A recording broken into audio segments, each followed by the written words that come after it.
Lalu berdasarkan diskusi mendalam ya dengan Pak Deputi di Menpan dan BKN dan juga dengan berbagai masukan dari Panja Seleksi ASN P3K Guru dari Komisi 10, maka diskusi itu menemukan hasil mekanisme baru untuk seleksi ASN P3K 2022. Itu yang mananya. Jadi siapa yang lebih dulu mendapatkan formasi adalah sesuai dengan urutan tersebut. Sebagai contoh misalnya simulasinya, jika ada di sekolah A seperti itu, sekolah A memiliki 2 formasi kosong, tapi di situ ada 2 guru.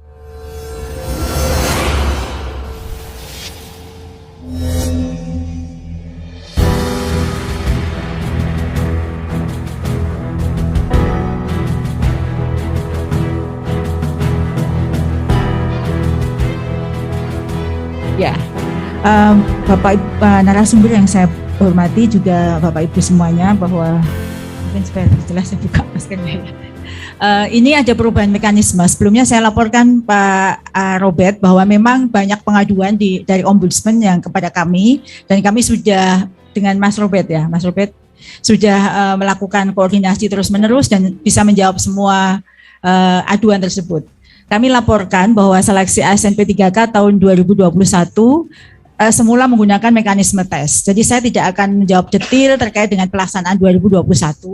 Namun di sini berdasarkan evaluasi bersama Panselnas dan juga masukan dari berbagai pihak, termasuk Komisi 10 yang sudah memberikan masukan, maka kami bisa menyampaikan bahwa pada tahun 2021 mekanisme yang digunakan adalah mekanisme tes. Mekanisme tes ini Pemda membuka formasi di satu lokasi berdasarkan kebutuhan. Lalu tersebutlah angka 506.000, lalu guru memperebutkan formasi yang dibuka. Dan yang poin 3, formasi yang dibuka itu dapat diikuti oleh seluruh guru yang terdaftar di Dapodik. Yang akhirnya karena terjadi untuk tahun 2021 ada 3 kali ujian 1, ujian 2, dan ujian 3. Ujian 1 hanya diberi kesempatan kepada guru honorer di sekolah negeri. Dan ujian tahap 2 inilah yang kemudian menimbulkan banyak sekali permasalahan. Mungkin permasalahan yang masuk ke Ombudsman terkait dengan aduan dari berbagai pihak, karena yang ada di nomor 3 itu.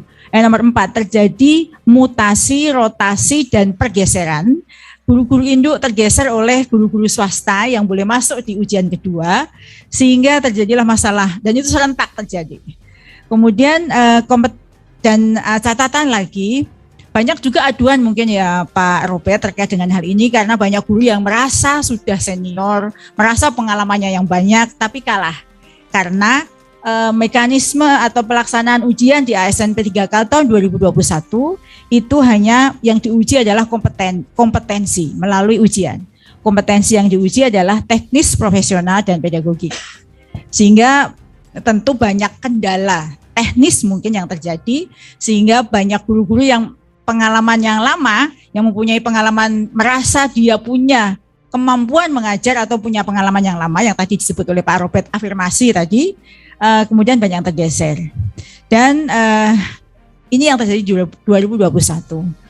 Lalu berdasarkan diskusi mendalam ya dengan Pak Deputi di Menpan dan BKN dan juga dengan berbagai masukan dari Panja Seleksi ASN P3K Guru dari Komisi 10, maka diskusi itu menemukan hasil mekanisme baru untuk seleksi ASN P3K 2022.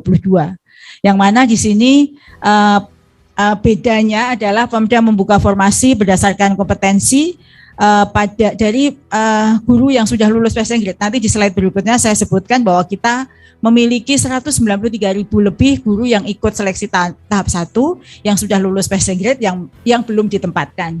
Kemudian formasi melekat pada guru di sekolahnya, kemudian diikuti oleh guru yang saat ini ada di Dapodik, kemudian tidak terjadi nantinya karena memberikan ruang pada guru di sekolah induk melekat pada di sekolahnya, maka dipastikan tidak ada terjadi pergeseran lagi, artinya guru induk yang tergeser oleh guru di sekolah lain.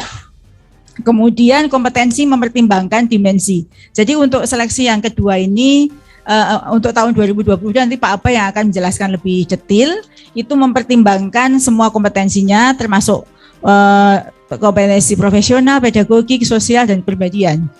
Karena nanti mekanisme ada tiga bentuk mekanisme. Kemudian menggunakan mekanisme penempatan dan uji kompetensi. Itu perbedaan atau perubahan mekanismenya. Kemudian berikutnya. Nah, ini Bapak Ibu yang saya hormati, tadi saya sampaikan bahwa ada mekanisme penempatan bagi guru lulus passing grade tahun 2021 yang belum mendapatkan formasi. Analoginya seperti ini. Siapa yang ada di sini adalah prioritas 1, ya Pak Aba ya. Prioritas 1 itu adalah ya, dari THK 2, guru honorer negeri, lulusan PPG maupun guru honorer swasta yang sudah lulus passing grade. Itu urut-urutannya. Jadi siapa yang lebih dulu mendapatkan formasi adalah sesuai dengan urutan tersebut. Sebagai contoh misalnya simulasinya, jika ada di sekolah A seperti itu, sekolah A memiliki 2 formasi kosong. Tapi di situ ada 2 guru yang tidak lulus formasi, artinya karena tidak lulus pada seleksi tahun 2021, maka tidak bisa menempati formasi yang ada. Maka pada mekanisme tersebut, sementara di sekolah B itu ada guru lulus passing grade, bagian dari 193.000 tadi, juga di sekolah C, tapi di sekolah tersebut tidak ada atau kekurangan guru. Maka formasi yang nomor 1 ini, di sekolah A ini, ada perubahan formasi, jadi formasi mengikuti keberadaan guru yang ada lolos passing grade tadi. Begitu juga yang formasi kedua. Kira-kira seperti itu mekanismenya yang sudah tertuang dalam petunjuk teknis yang dikembangkan, diturunkan berdasarkan Permenpan RB tentang seleksi SNP 3K tahun 2022. Selanjutnya, nah kami laporkan ini sudah disampaikan di beberapa kali forum bahwa hasil seleksi ASN tahun 2021 sudah ada. Jadi jumlah pelamar seluruhnya ada 925.000 lebih. Kemudian formasi yang diperebutkan, formasi yang diajukan oleh pemerintah daerah 506.252 dari yang disampaikan oleh Mas Menteri dalam rapat dengan DPR tahun 2020 itu adalah menyediakan atau membutuhkan 1 juta lebih guru berdasarkan perhitungan kebutuhan kami. Dari 506.000 itu yang sudah lulus dengan berbagai afirmasi, Pak Robert, afirmasinya ada afirmasi usia, ada afirmasi disabilitas, ada afirmasi THK 2, ada nilai 100% bagi yang lulus PPG, maka luluslah 293.860.000